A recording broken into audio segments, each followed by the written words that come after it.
Hello guys, back to my channel. আমি সুস্মিতা। তোমরা সবাই কেমন আছো? আশা করি তোমরা অনেক ভালো আছো। দেখো আমাদের এখানে কীর্তন মানে অষ্টপ্রহর, কালকে হবে অধিবাস, তারপর কীর্তন হবে। এখানে 3 দিন টানা কীর্তন হয়। তো দেখো কত সুন্দর প্যান্ডেল করেছে, দেখেছো? এখানে কতগুলো বোন বান্ধবীগুলো দাঁড়াইছে। তো দেখো আমি আজকে একটু বেরোয়েছি, ওইটা আমার যা হয় বেস্ট ফ্রেন্ড আমার। দেখো আমাদের জায়গাটা কত সুন্দর, আমরা যাচ্ছি, একটা টোটো নাই রাস্তায়, জানো? তো দেখো আমাদের পিছনটা কতটা সুন্দর, আবার হাই বলতেছে, আবার হাসতেছে, ভিডিও সময় কথা বলতে চায় না। দেখো আমাদের পিছনে মাঠটা কতটা সুন্দর, অনেকটা সুন্দর, দেখছো? খালি চারিদিকে খালি জঙ্গল আর জঙ্গল। তো দেখো আমাদের রাস্তাটার সামনে কত সুন্দর একটা নদী, ছোট্ট।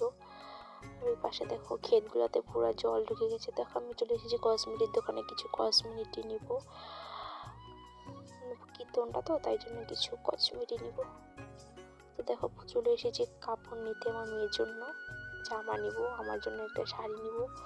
তো দেখো আমি দেখতেছি, এখন এখানে দেখতেছি আমার মেয়ের জামা।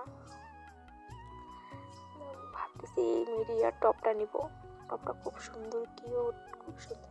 আর ভিডিওটা যদি ভালো লাগে অবশ্যই লাইক কমেন্ট শেয়ার করে দিও, আর তোমাদের অনেক অনেক ভালোবাসা দিও। তো চলো আবার দেখা হচ্ছে নেক্সট ব্লগে। কাপড়ের দোকানে অনেক কিছু ছিল, কিন্তু আমি অত কিছু নিইনি। তো বাই বাই।